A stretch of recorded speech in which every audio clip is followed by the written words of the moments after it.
Welcome to Shalom-World Podcast.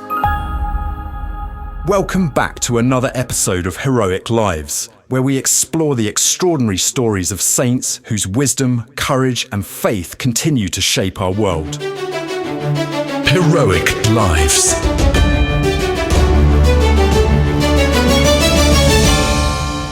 As you've heard on this podcast, the doctors of the Church are saints recognized for their exceptional contribution to Christian doctrine. In our last episode, we heard about Saint Jerome, who was known for his dedication to Scripture and Christian teachings. Today, we'll meet another pillar of theological thought, often called the Angelic Doctor, Saint Thomas Aquinas.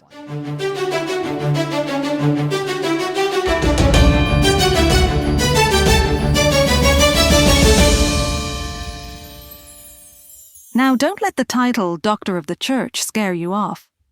While his name might bring to mind dense theological writings or big philosophical debates, Thomas's story is one of passion, struggle, humility, and ultimately a love for God and wisdom that's downright inspiring. So grab your coffee, tea, or maybe a notebook if you would like to take some notes, and let's explore the incredible journey of Saint Thomas Aquinas. Let's start with the basics. Saint Thomas Aquinas was a Dominican friar, scholastic thinker, highly influential philosopher, and a theologian. Born in 1225 in a small town called Roccasecca in Italy, Thomas grew up in a noble family. From a young age, he was curious and deeply thoughtful.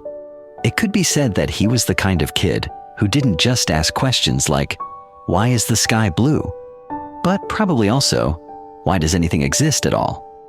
Later in life, he became known for his brilliance and his ability to weave together faith and reason.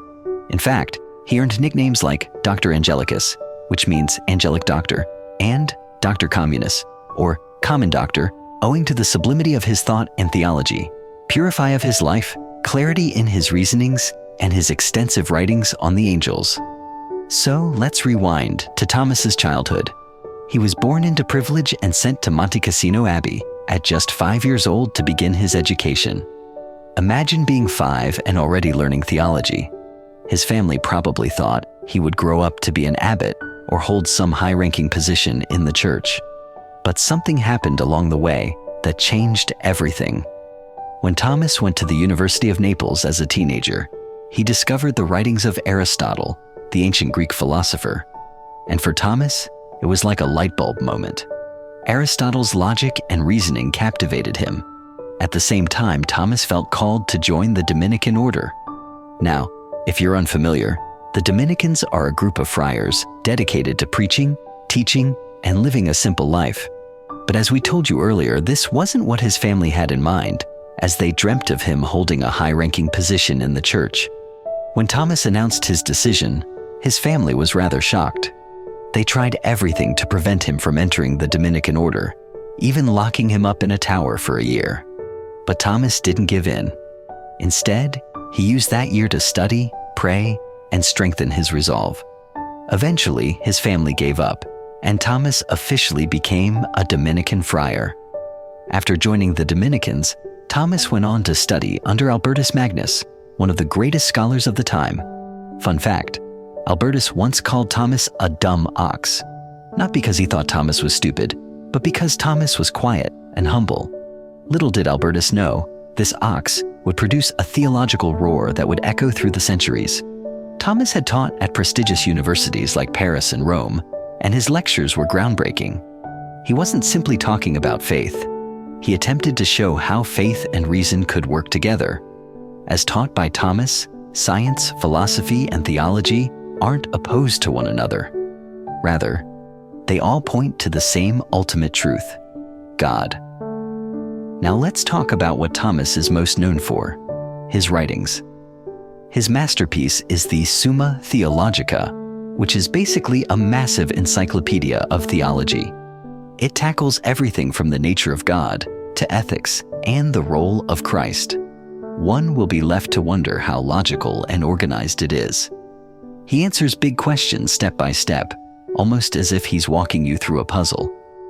Then there's the Summa Contra Gentiles, one of the best-known treatises by Saint Thomas Aquinas, written to explain Christian beliefs to non-Christians. His commentaries on the Bible are an asset to the Church. Tantum ergo, the benediction hymn during adoration, is also taken from the medieval Eucharistic hymn titled Pange Lingua, composed by Saint Thomas Aquinas. Also, let's not forget his commentaries on Aristotle. If you want to start discovering his works, you should consider taking a look at 5 Proofs for the Existence of God, wherein he makes logical arguments for God's existence, based on concepts such as unmoved mover or the first cause. They're not just for theologians, but for anyone who's struggling to find logical explanations for the existence of God. Coming to the sacraments were the opportunity to have encounters with God. He taught that they were visible signs of invisible grace. And when it came to the Eucharist, Thomas's love and devotion were unmatched. He helped to better understand the doctrine of transubstantiation, explaining the teaching on how the bread and wine at Holy Mass become the real body and blood of Christ. His love for the Eucharist reminds us of the beauty and power of the sacraments. You might be surprised by what is coming next, but after years of writing, teaching, and debating, Thomas had a mystical experience while celebrating the Holy Eucharist on the feast of St. Nicholas in the year 1273. We don't know exactly what he saw, but it was very intense that he stopped writing altogether. He said, "All that I have written seems like straw compared to what I have seen." Can you imagine that? This man who gave us some of the greatest theological works in history, making such a statement. He died in 1274, at just 49 years old, on his way to the Second Council of Lyon. But his legacy didn't end there. He was canonized in 1323 and declared a doctor of the Church in 1567. Saint Thomas Aquinas' teachings and approach to faith and reason are more relevant than ever in our modern, often skeptical world. His teachings provide a bridge for dialogue between science and religion, between different faiths, and even between believers and non-believers. Here's a little piece of wisdom from Saint Thomas Aquinas. Faith has to do with things that are not seen, and hope with things that are not at hand.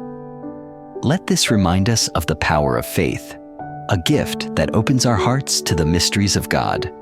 Saint Thomas Aquinas' life and teachings leave us with a weighty reminder. Faith and reason aren't adversaries. They're partners in the pursuit of truth. In a world that often feels fractured by skepticism, relativism, and polarized thinking, Thomas invites us to see the bigger picture. He challenges us to engage both our minds and our hearts, showing us that seeking God involves every part of who we are: our intellect, our emotions, and our spirit. If you're wrestling with questions about your faith or yearning for a deeper understanding of life's biggest mysteries, Thomas's works are a beacon of light. They guide us with wisdom and humility, always pointing us to the ultimate truth, God Himself. So let's take a page from his book, literally or figuratively, and dare to explore the harmony between what we believe and what we can understand, trusting that both can lead us closer to the one who is truth, goodness, and love. Thank you for spending time with us today as we explored the life of Saint Thomas Aquinas. I hope his story inspires you to ask deeper questions, seek truth, and embrace the beautiful harmony of faith and reason. If you enjoyed this episode, don't forget to share it, subscribe, and leave a review. Until next time, may the wisdom of the saints guide your journey, and may you always seek truth with an open heart.